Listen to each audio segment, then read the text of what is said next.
रामायण में प्रभु रामचंद्र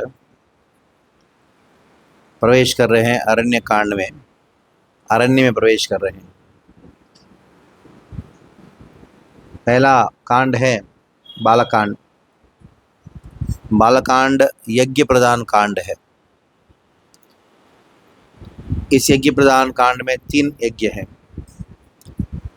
एक यज्ञ में भगवान का प्राकट्य हुआ, दूसरा यज्ञ में भगवान रामचंद्र ने उस यज्ञ की रक्षा किया, तीसरा यज्ञ में सीता जी को विवाह रूप में स्वीकार किया, विवाह में पत्नी के रूप में स्वीकार किया। तो ये 3 यज्ञ हैं जो हम सबके जीवन में जन्म यज्ञ के लिए हैं, जीवन यज्ञ की रक्षा के लिए हैं, और हमारे गृहस्थ जीवन जो है वो भी यज्ञ के आधार पे ही उसका स्वीकृति होती है। भगवान यज्ञ के द्वारा प्रकट होते हैं, भगवान यज्ञ की रक्षा करते हैं, एक जीव की शरणागति को यज्ञ में स्वीकार करते हैं। ये 3 यज्ञ के 2 अर्थ होता है।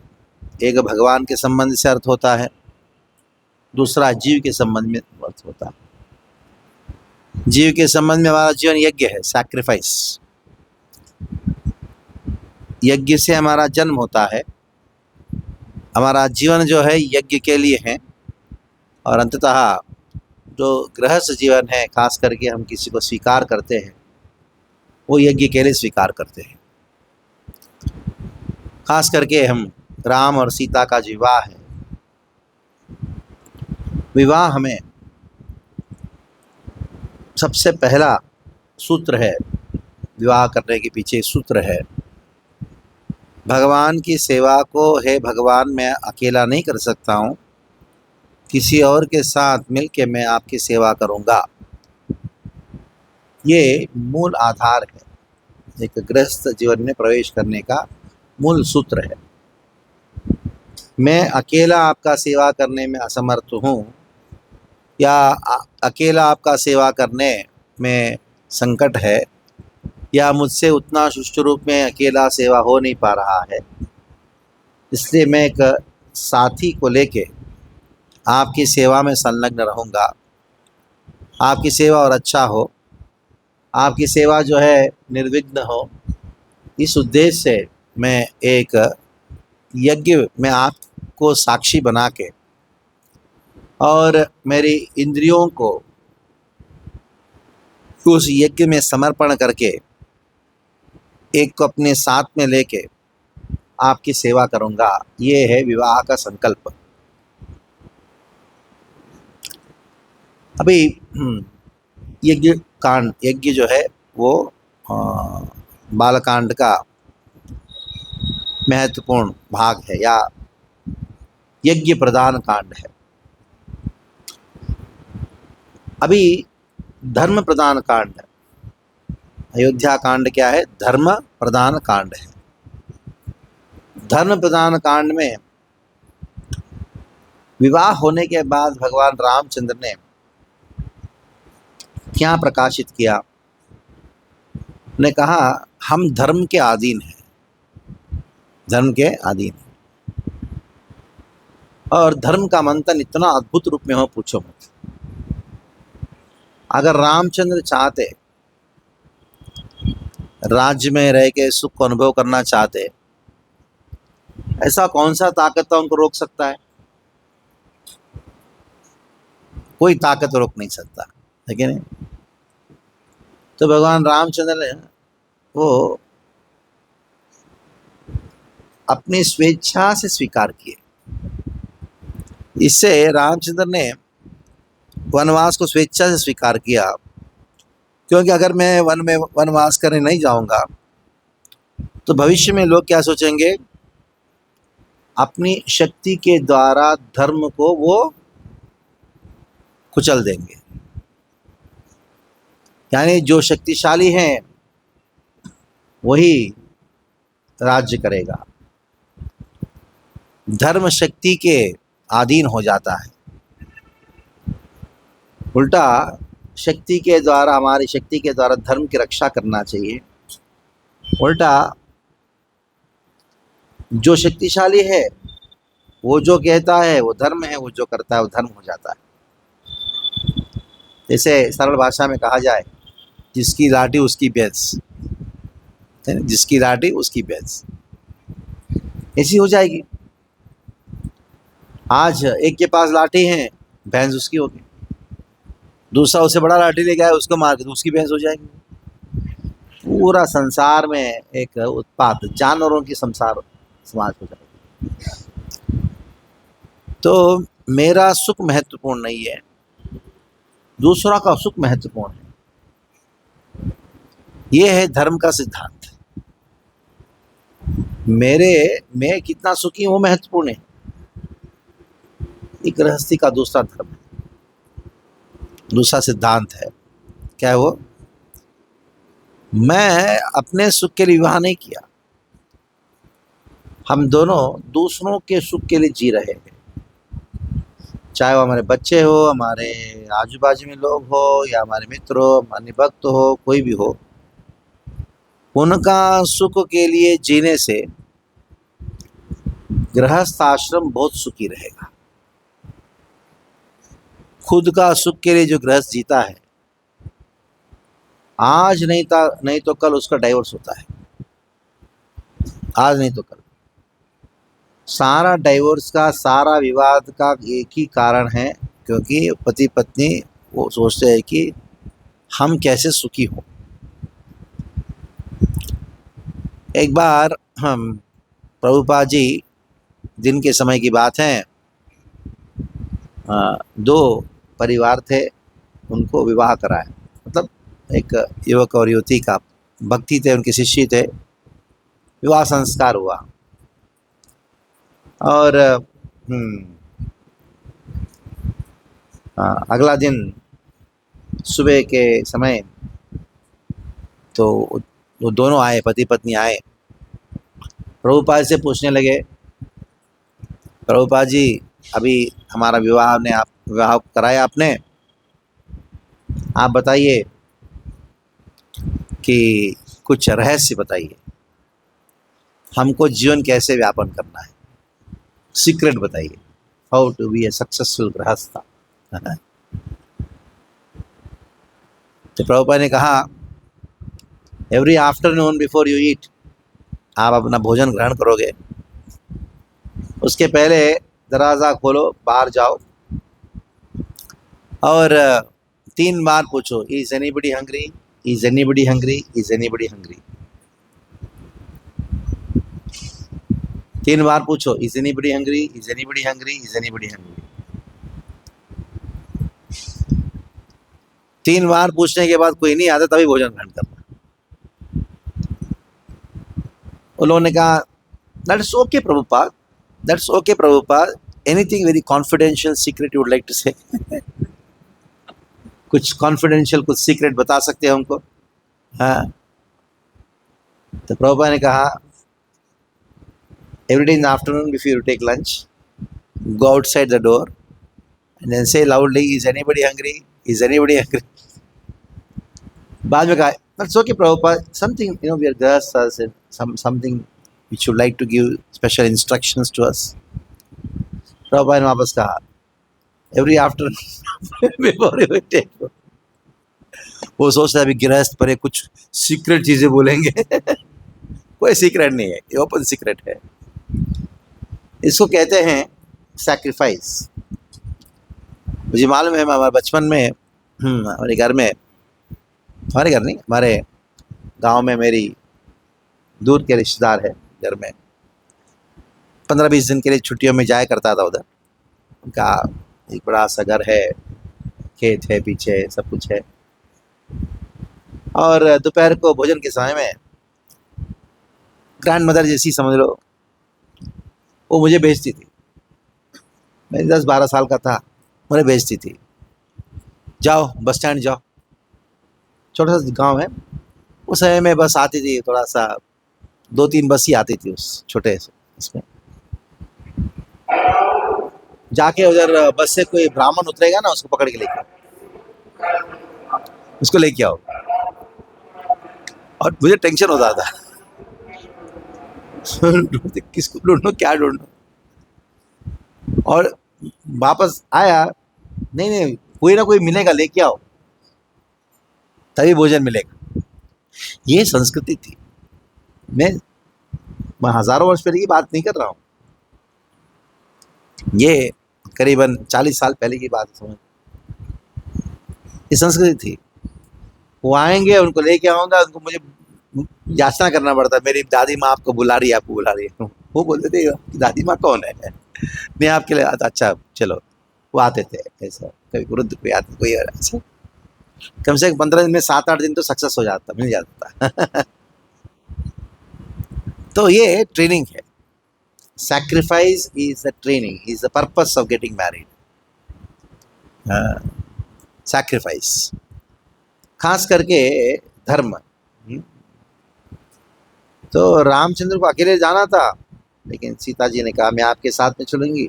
सीता कन्विंस हो गई, ठीक है, वो परमार्थ हो जाता। तो क्या कारण था, कौन से बात पे रामचंद्र सीता को लेके गए, वो तो एक अद्भुत बात है। सीता जी को बार बार मना किए, तो उनसे नहीं हो पाएगा, कठिन रास्ता है ये वो, लेकिन सीता मानी नहीं। बहुत तर्क दिया, मैं आपकी छाया जैसी हूँ, ये हूँ वो हूँ। तो राम ने कहा सीता देखो, अरण्य में बहुत सारे राक्षस होंगे, बहुत सारे संकट होगा, उसको तुम सहन नहीं कर पाओगे। तो सीता कहती है प्रभु आप इतना डर रहे हो, हाँ आप इतना डर रहे हो। अब देखो, ऐसा लगता है कि आपको ऐसा लगता है कि आप मुझे रक्षा नहीं कर पाओगे, हाँ मुझे रक्षा नहीं कर पाओगे ऐसा लग रहा है। अगर मुझे इधर छोड़ के जाओगे तो मेरे पिता को संशय होगा। स्त्री पुरुष रूपेण, कहीं एक कोई स्त्री एक पुरुष के रूप में आके मेरी पुत्री के साथ विवाह नहीं किया ना, कहीं एक स्त्री एक पुरुष के रूप में आके कहीं मेरी पुत्री के साथ विवाह नहीं किया, ऐसा मेरा पिताजी सोचेंगे। रामचंद्र को सुन के रहा नहीं गया, चलो चलो। तो चल पड़े पंचवटी में। पंचवटी का सौंदर्य को, रमणीय वातावरण को वर्णन कर रहे हैं रामचंद्र। एक स्त्री को क्या आवश्यकता होती है, एक ही चीज की आवश्यकता होती है कि पति के 2 मीठे वचन सुनने की आवश्यकता होती है। रामचंद्र बहुत कंसर्न थे। अभी सीता रानी है, एक बड़े घर की रानी है, इतना सुख सुविधा में रह चुकी है। अभी इधर पंचवटी में किस हालत में देखो, एक छोटा सा कुटिया, कोई सुख कोई सुविधा नहीं है। उनको कहीं कष्ट की अनुभूति होता होगा, बहुत उन्हें सीता समझ रही थी। तो भरत का मिलाप हुआ, वो सब तो है। अभी राम ने निश्चय किया,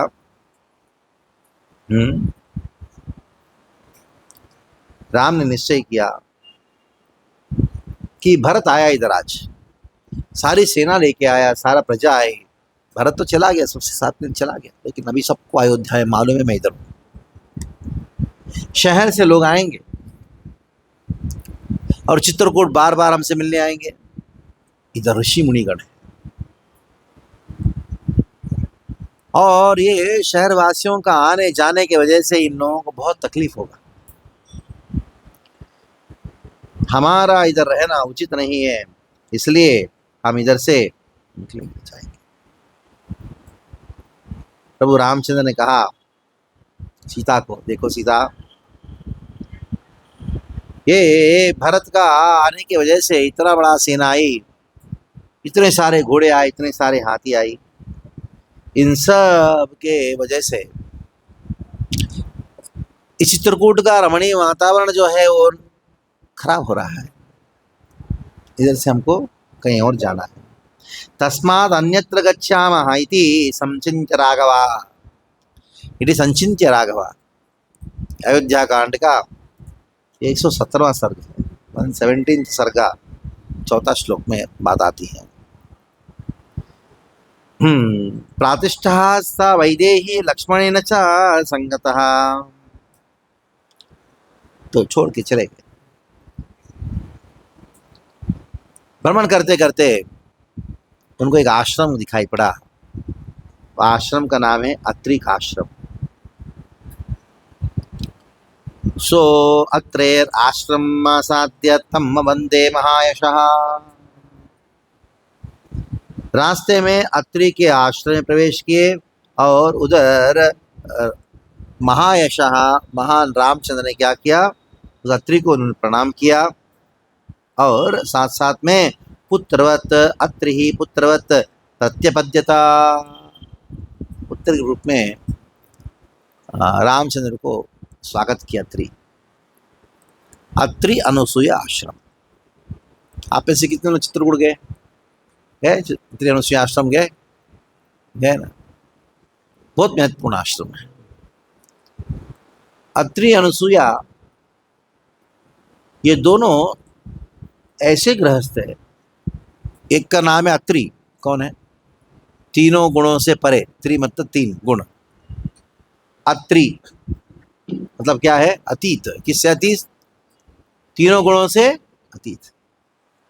उनकी पत्नी का नाम क्या है? किससे? असूया नामक चीज। असूया है ही नहीं। इतनी पतिव्रता, पातिव्रत्य का धर्म ऐसा पालन किया, उस शक्ति की वजह से सारे देवता लोग का हालत खराब हो गया, देवों का हालत खराब हो गया। उनकी पातिव्रत्य का जो महिमा इतना विख्यात हो गया था, सबको ईर्ष्या होने लगी, सारे देवियों को। देवताओं के पास जाके कहने लगी, ऐसे कैसे हो सकता है, हम भी पतिव्रता, ये है वो है। तो पतियों को तो करना पड़ेगा कुछ। वो सब आए, ऋषि के रूप में आए। अनुसुईया ने कहा कि आप सब बैठो, आपके सुंदर भोजन पकवाती हूँ। बड़ा सुंदर फीस बनाई अनुसुईया, और परोसने के लिए आई तो सब ऋषियों ने कहा, आप स्त्री के हाथ से हम नहीं खाते। घर में अत्रि ऋषि नहीं है, कैसे परोसेगी? तो हाथ से नहीं खाते, हाथ से बनाया हुआ चलेगा, लेकिन हाथ से परोस नहीं सकते। हाँ सब, हाँ हाँ बराबर है। अभी एक रास्ता है, ऋषियों ने कहा, आप निर्वस्त्र होके, तब कोई मैल नहीं रहेगा, आप हमको परोसना पड़ेगा। अनुसुईया ने कहा, ये कौन सी बड़ी बात है, करूंगी ऐसा।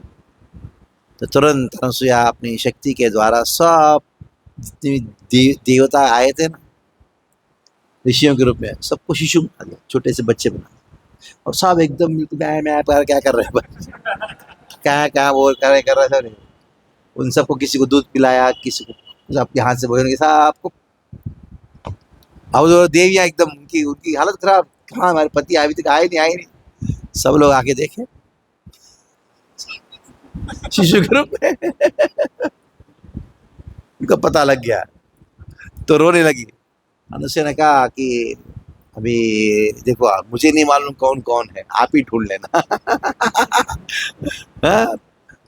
आपके पति कौन है, आप ही ढूंढ लेना। सब बच्चे के रूप में सब एक जैसा दिख रहा है। ऐसी शक्ति अनुसुईया।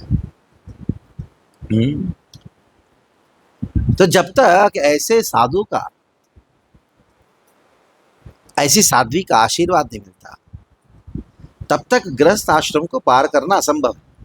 गृहस्थ आश्रम क्या, कौन सा कांड है? अरण्य कांड। अरण्य कांड गृहस्थ आश्रम। भागवत में है ना, फॉरेस्ट ऑफ मेटीरियल एंजॉयमेंट। जंगल में आपको कभी एक राक्षस मिलता है, कभी अच्छे फल फूल मिलते हैं, एक ऋषि मिलते हैं, कभी राक्षस, कई ऋषि। यही जीवन। अच्छे लोग मिलते हैं, बुरे लोग मिलते हैं। कभी आपको ही चाहने वाले मिलते हैं, आपको दुश्मन मिलते हैं। और उस जंगल में जो इस प्रकार की द्वंद्व है, सुख दुख, मान अपमान, ये सब द्वंद्व है, उस द्वंद्व से अगर आपको कवच चाहिए, वो कवच कुछ और नहीं है, वो है साधु साध्वी का आशीर्वाद। साधु साध्वी का आशीर्वाद। आजकल तो माता पिता का भी आशीर्वाद नहीं होता, अभी साधु साध्वी का वो तो छोड़ो, कहीं वाक्य विवाह कर लेना सारी चीज।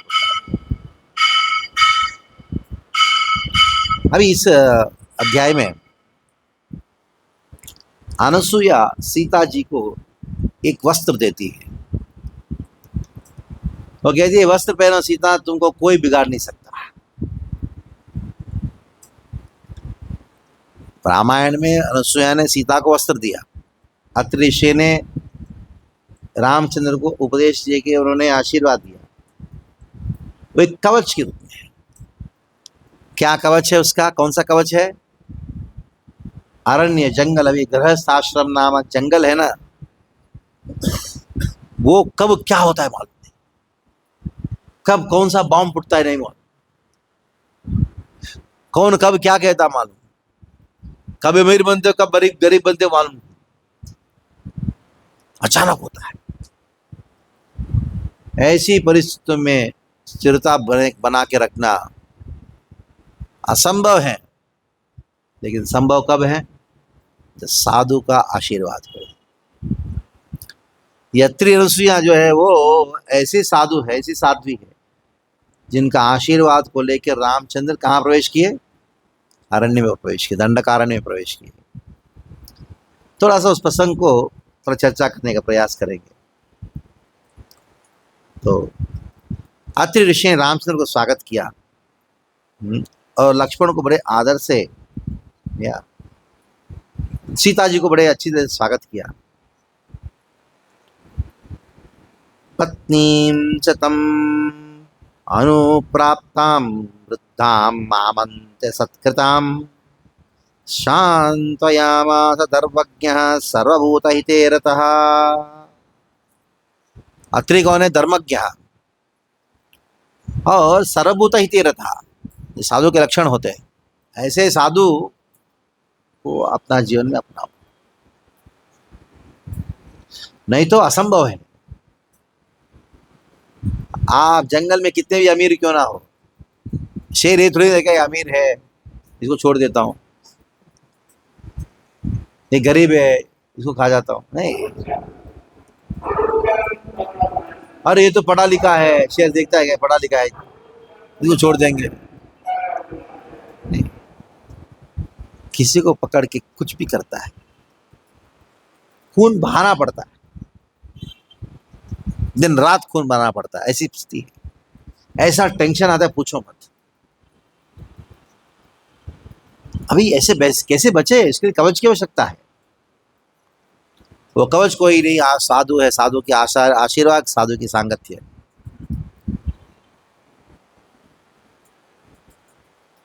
उस समय उन्होंने क्या किया? शांत्वयामास धर्मज्ञः सर्वभूतहिते रतः पत्नीं च तद् अनुप्राप्तां वृद्धां, उनकी जो पत्नी है अनुसुईया को बुलाया। अनुसुईया को कहने लगे अत्रि ने अनुसुईया को कहा, हे अनुसुईया को, हाँ, तुम साधारण नहीं हो। अनुसूया महाभागाम तपस्वीन धर्मचारिणी। क्या एक पति को अपनी पत्नी का गुणगान करने की आवश्यकता है क्या? हाँ है। अत्रि ऋषि उनकी पत्नी अनुसूया के बारे में क्या कहते हैं? राम को, लक्ष्मण को, सीता को, अनुसूया महाभागाम। अनुसूया जो है वो महाभागा, भाग्यवान है, तपस्वी, बड़ी तपस्वी है, धर्मचारिणी। ये मेरा भाग्य है कि मुझे ऐसी पत्नी प्राप्त हुई।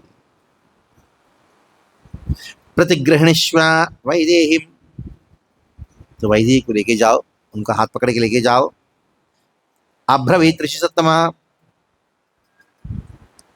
अब्रवीत ऋषि सत्तमा। देखो, हमारी भाषा में कहावत है, कहावत का अनुवाद बताऊंगा।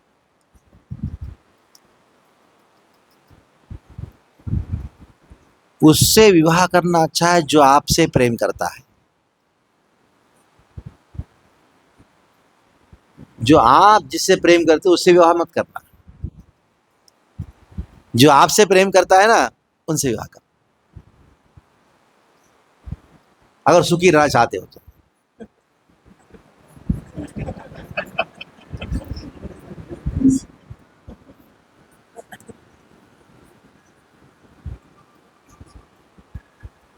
लेकिन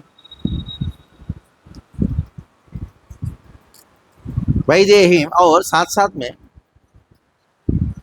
धर्मचारिणी, धार्मिक हो ऐसे व्यक्ति से विवाह करना। तपस्वी, तपस्वी। तो कहते हैं कि वैदेही रामाय च आचक्षत ताम तपस्वी धर्मचारिणी।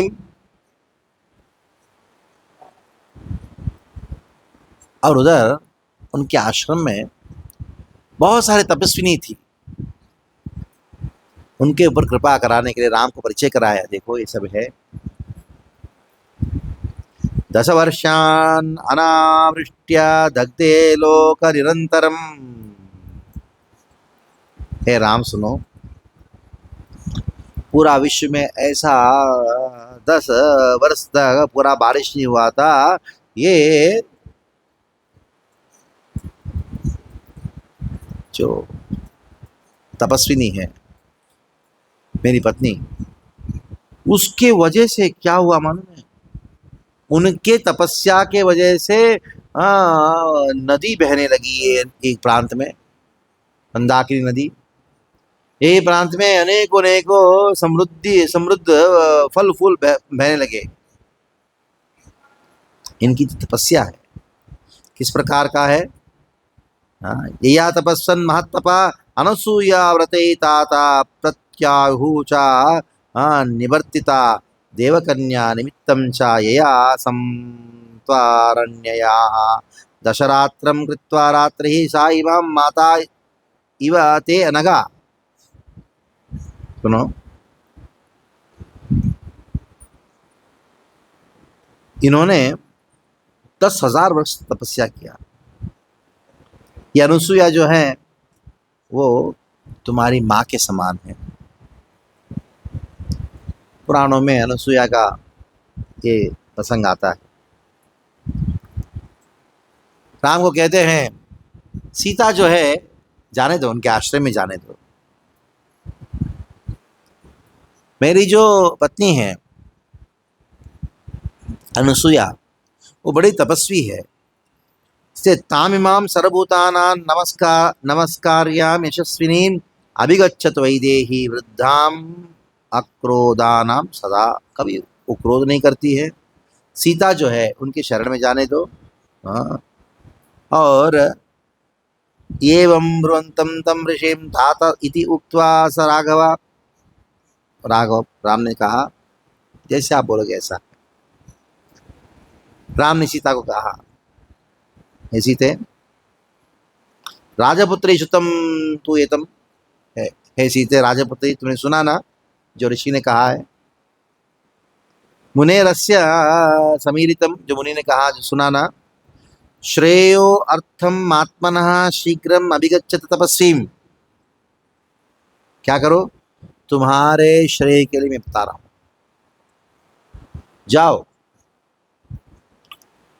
ये साधुओं का सेवा करो।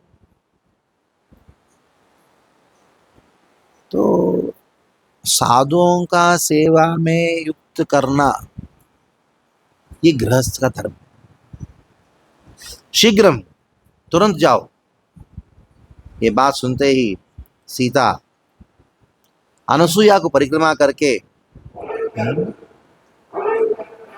सीता कौन है जानती है, धर्म क्या है, दंडवत की। सीता उस समय उनका शरीर जो है बहुत कपड़ा वगैरह शिथिल हो गया था। अनसुया वृद्ध हो चुकी थी, उनका बाल जो है वो पूरा सफेद हो चुके थे। सीता अपने आप को परिचय देने लगी, प्रणाम करके दोनों हाथ जोड़ते हुए सीता कहने लगी, क्या कहने लगी? सांत्वयान अब्रवीत दृष्ट्वा दृष्ट्या धर्मम अवेक्षते। अनुसुईया सीता का स्वभाव को देख के बोलने लगी, हे सीते, तुम्हारा भाग्य देखो, भाग्य ऐसा है तुम धर्मम अवेक्ष से धर्म को अच्छी तरह से पालन कर रहे हो। तुम बड़ों का आदर देना जो है वो धर्म है, अच्छे से पालन कर रहे हो। पता नहीं तुम्हारा कौन सा जन्म का भाग्य सीता। त्यक्त्वा ज्ञाति जनान सीते मानम वृद्धम च मानिनी। तुमने अपनी सारे परिवार वालों को छोड़ के राम के साथ में निकल रही हो। केवल परिवार वालों के नहीं त्याग किया तुमने, क्या किसको त्याग किया? मानम रिद्धिम च मानिनी, मानम मान सम्मान को त्याग किया, और रुद्धिम यानी ऐश्वर्य को त्याग किया। हो सकता है, बोल सकती है ना पति जो है, पतिदेव जाना तो आपका था, मैं तो इधर ही रहूंगी, 14 साल के बाद वापस आ जाना, बोल सकती थी। नहीं, यानी पत्नी वो है जो पति के साथ में छाया के रूप में रहती है।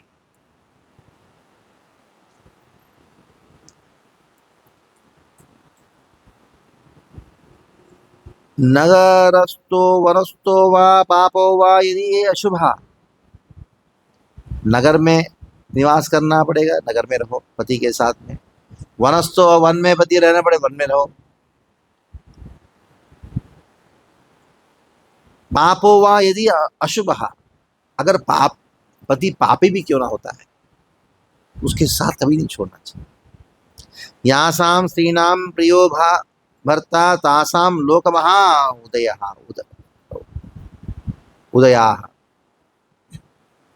तो जो पत्नी पति के साथ में हर अवस्था में रहती हैं, वो पत्नी जो है वो कैसे हैं? प्रियो भर्ता तासाम लोको महा उदया, उनको ऐसा महान लोक जो है उनका इंतजार करता है।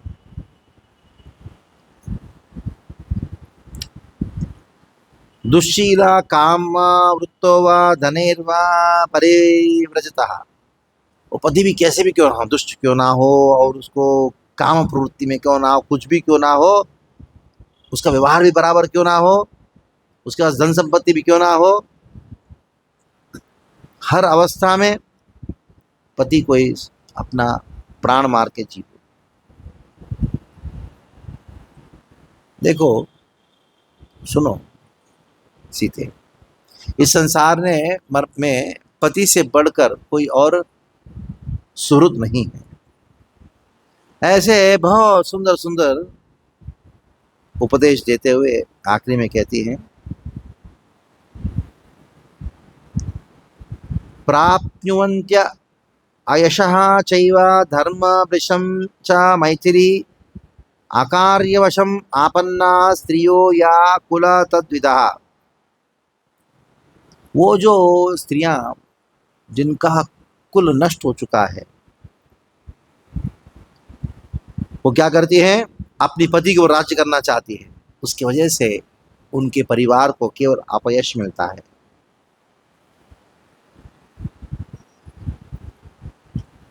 ये पूरा वर्णन करने के बाद सीता जी कहती है अनसुईया को, कहती हैं, हे मां अनसुईया, हे मां अनसुईया सुनो, ये कोई आश्चर्य की बात नहीं है आप मुझे इस प्रकार की शिक्षा दे रहे हो। मैं जानती हूं मेरे पति जो है वो साधारण नहीं है, आपने जो भी कहा है एकदम बिल्कुल सही कहा है, और ये जो शिक्षा है आपने जो दिया है, वो शिक्षा मुझे मेरी माँ ने मुझे दिया, विवाह के पहले दिया। सीता ने रामचंद्र से विवाह किया था, उस समय सीता जी का उम्र कितना था? 6 साल, जस्ट 6 years, 6-7 साल के बीच में था बस। रामचंद्र 12-13 साल के बीच में। अभी देखो ये शिक्षाएं जो अनुसुईया दे रही हैं, वो सीता क्या कहती मुझे? मेरी माँ ने कब, कौन सी उम्र था वो? ये नहीं सोची बच्ची है, बच्ची है, मेरी बच्ची नहीं है, कोई बच्ची बच्ची नहीं होती।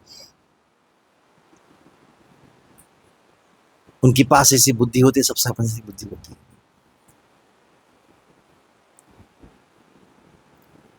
अभी ये सुन के अनुसुईया बहुत अद्भुत आनंद को अनुभव, बोलने लगी,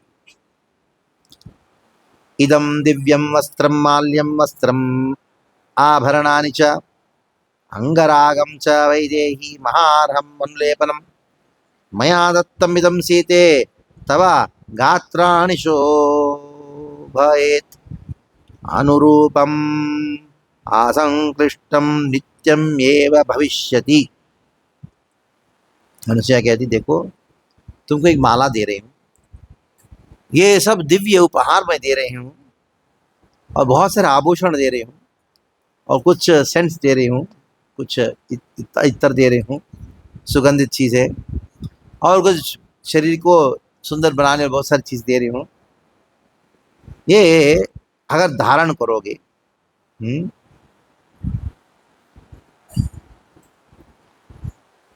ये कभी भी वो गंदा नहीं होगा, या अरे ये तो कल पहना है, ऐसा नहीं होगा।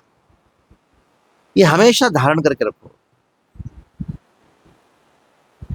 ये अगर तुम धारण करके रखोगी, तुम्हारे जीवन में कभी भी समस्या नहीं आएगी। तो सीता जी क्या करती है, ये सब चीज को लेती है, आके रामचंद्र को देती है, बोलती कि प्रभु देखिए ना, अनुसुईया ने मुझे ये सब दिया।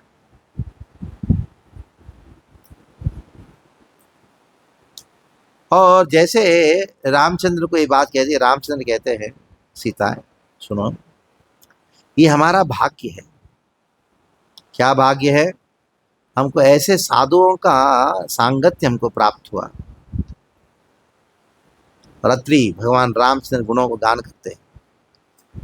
करते उन्हें कहा, प्रभु राम, अभी आप जा रहे हैं, आपके जो वनवास में अनेकों अनेकों साधुगण आपका इंतजार कर रहे दर्शन का, और उनकी रक्षा करने के लिए आप जाओगे। ऐसा कह के भगवान रामचंद्र अत्रि और अनुसुईया का आशीर्वाद देते हुए लक्ष्मण के साथ में, राम के साथ, सीता के साथ में रामचंद्र वो अरण्य कांड में प्रवेश करते हैं।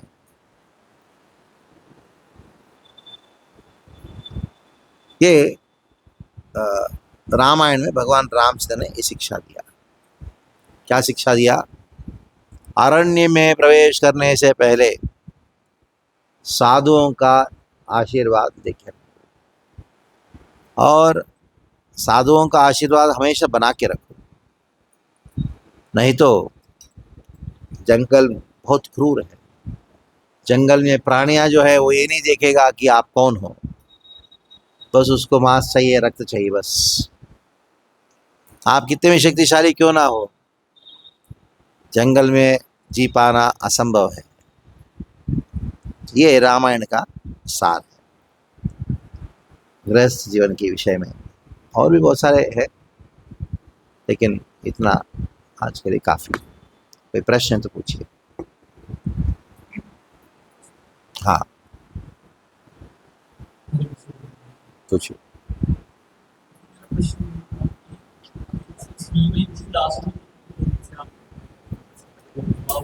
हाँ थोड़ी सी बात आपसे बात करें कि पत्नी का वो ये प्रश्न क्यों आता है बताओ, बताइए।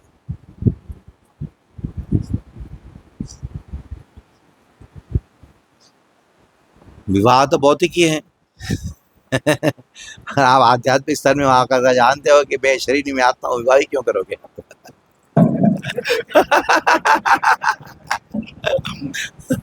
दो आत्मा का मिलन है सब चीज। हाँ,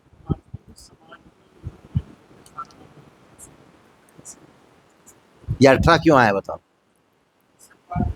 क्योंकि आजकल ऐसा मन में आ गया है, लोग विवाह मैथुन के लिए है कि नहीं? Yes. ऐसा जो धारणा की वजह से 6 साल की बालिका मैथुन के लिए उपयुक्त नहीं है, तो उस समय में कैसे विवाह हुआ? तो इसलिए मेरा प्रवचन शुरू किया किसकी वजह से, किसके क्या क्या क्या पहला पॉइंट कौन सा था? विवाह किसके लिए? यज्ञ। मैं अकेला भगवान की सेवा नहीं करने में असमर्थ हूँ, इसे उनके साथ में लेके मैं आपकी सेवा करूँ। तो विवाह मैथुन के लिए नहीं है। इसकी वजह से क्या होता है आजकल, डाइवोर्स के अनेक कारणों में 90% कारण क्या है? यही कारण है, जब मैथुन जीवन में संतुष्टि नहीं होती है, या पुरुष को या स्त्री को, सोचती है कि अरे इससे नहीं हो रही, किसी और से लेते, छोड़ो। क्योंकि उनका बेसिस क्या रहा? मिश्रण का बेसिस भी वही है। कब तक चलेगा ये? इसलिए डेफिनेशन ही खत्म। इसलिए विवाह अलग है, मैरिज अलग है।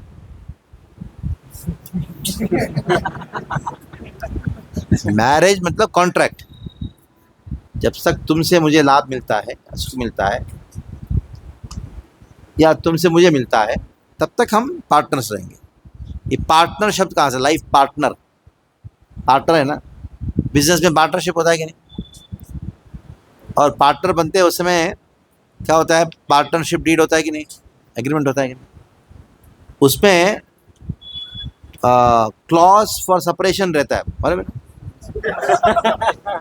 उसी टाइम में रहता है। आप है आप कोई सीए जानते हो ना? यस इसमें रहता है ना? यस हाँ, मतलब आपको मालूम है कि ये होगा। जब होगा तो क्या करना पहले से निश्चित है। इसको मैरिज का, marriage is a contract, is a legal contract.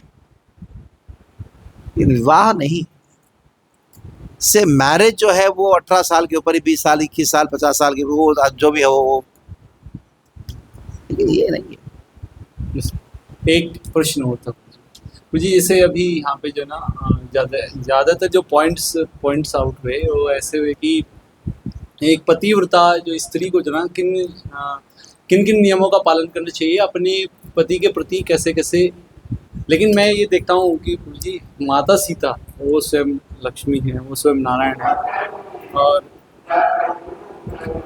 हम आजकल जो है ना, हम चाहते तो ये है कि हमारी पत्नी सीता की तरह हो, बराबर, लेकिन हम खुद राम जैसे बनना नहीं चाहते।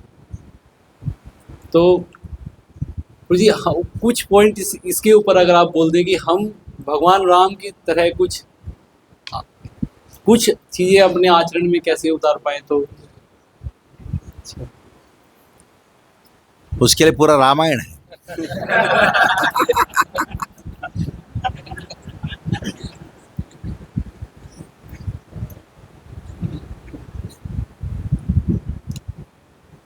आपका कहना सही है, उसमें से मैं एक पॉइंट बताता हूँ। आपने जो कहा वैसे कह दिया, लेकिन सच में है, सत्य है क्या?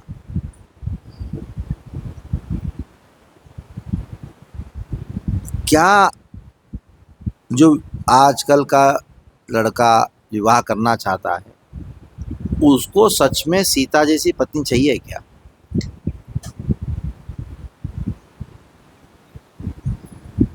नहीं चाहिए, क्योंकि धर्मचारिणी है।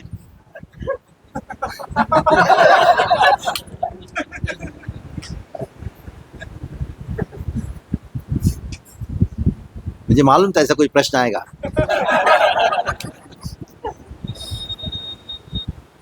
तो एक बार मैंने ऐसी प्रवचन दिया इसी के संबंध में, इसी प्रकार का था, थोड़ा सा और कुछ अलग तरीके का था, लेकिन ये पॉइंट्स थे। तब एक लड़के ने कहा, प्रभु जी सीता जैसी लड़की मुझे मिलेगी क्या? मैंने कहा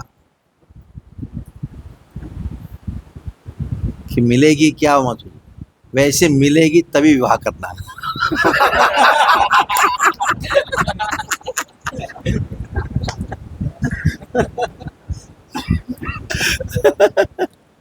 नहीं विवाह करना।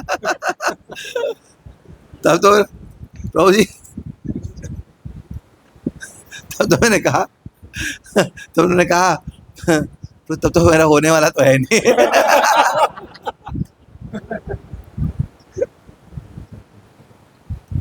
तब मैंने कहा इसलिए कभी ढूंढने मत जाना, लड़की ढूंढने मत जाना,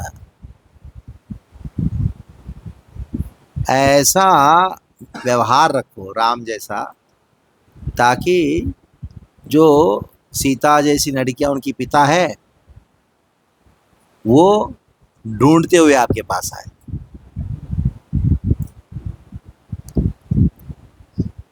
अभी दुर्भाग्य की बात क्या है, लड़का खुद ढूंढ रहा है, किससे करूं, किससे करूं, किससे करूं। कोई ढूंढने की आवश्यकता नहीं है, ढूंढो मत, सामने से आएगा। आप अच्छा व्यवहार रखो,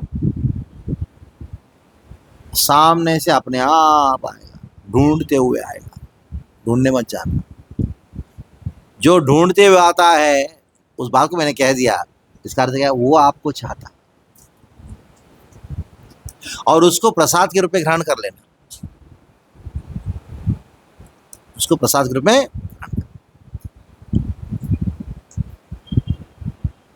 जब ढूंढने जाओगे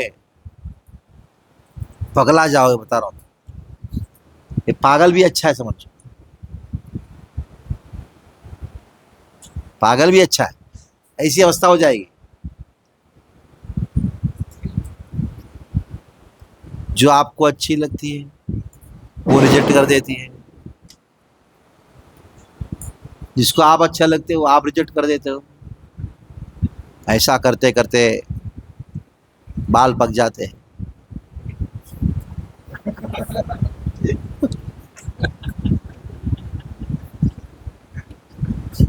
बाद में जिसको आपने रिजेक्ट किया था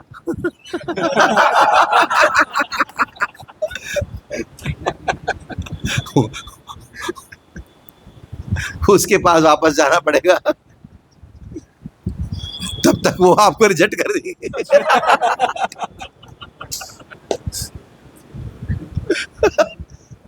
ये ऐसे मजाक नहीं बता रहा हूँ, ये सत्य है। मैं दिख रहा है, मैं इतने लोगों का देखता हूँ, पूछो मत।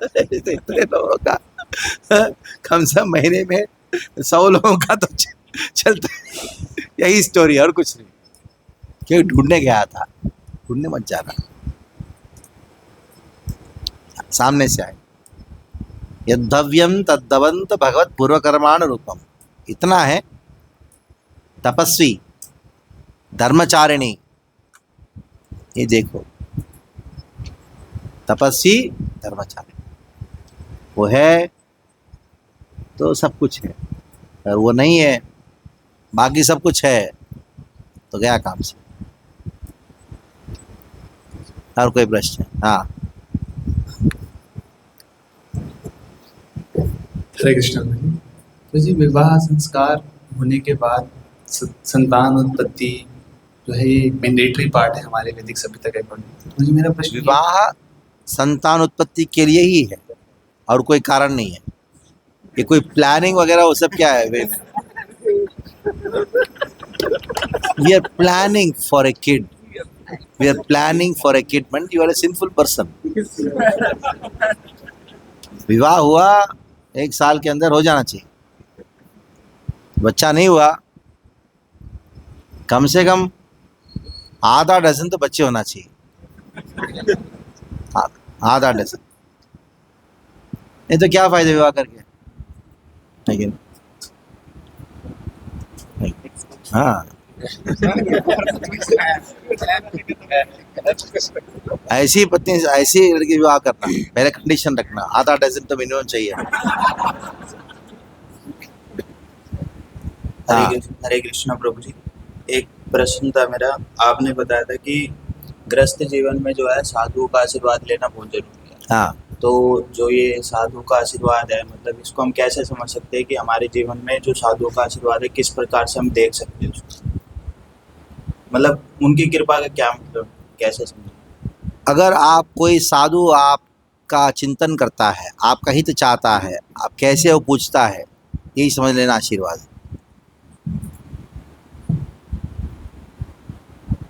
जी हाँ, हरे कृष्णा प्रभु जी, आप धन्यवाद, बहुत अच्छा शिक्षा मिलता है।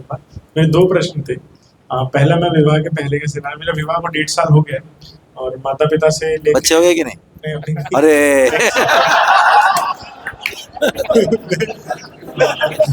मैं पहले साल से ही बोला है, बट नेक्स्ट ईयर मतलब है पक्का। हाँ, मेरी वाइफ को थोड़ा समय चाहिए, तो मैंने पहले साल ही बोला था, तो उन्होंने बोला 2 साल, तो मैंने कहा ठीक है। तो बात हुआ कि नेक्स्ट ईयर है हाँ, और प्रॉपर वैष्णव का आशीर्वाद लेके, समय पूछ के, सब करके, मतलब इच्छा है सब। तो जी, मेरा विवाह से पहले जब मैं देख रहा था मंदिर के थ्रू बेस का ट्रेनिंग था मेरा, तो 25 साल की एज के बाद उन्होंने बोला करो, तो 26 से ढूंढना शुरू किया, मंदिर, मैट्रिमोनी, हर जगह जाके सब जगह नाम दिया। जैसे ही मंदिर का रिश्ता आता था मैं हाँ बोलता, ठीक है जैसा भी होगा कर लेंगे। वहाँ से हर बार ना हो जाता, लगभग 40 रिश्तों में मेरी मना हो गई, कभी कुंडली नहीं मिल रही है। हर व्यक्ति मेरा फाइनेंस ही पूछते थे शुरू से। मैं उनसे जाके पूछता था, आप भक्ति क्यों कर रहे हो, क्या है, कल मैं ना करूँ तो आप क्या सोच है आपकी, कल को मैं भक्ति छोड़ दूँ, आपको भी बोलो छोड़ दूँ, आप कैसे डील करोगे।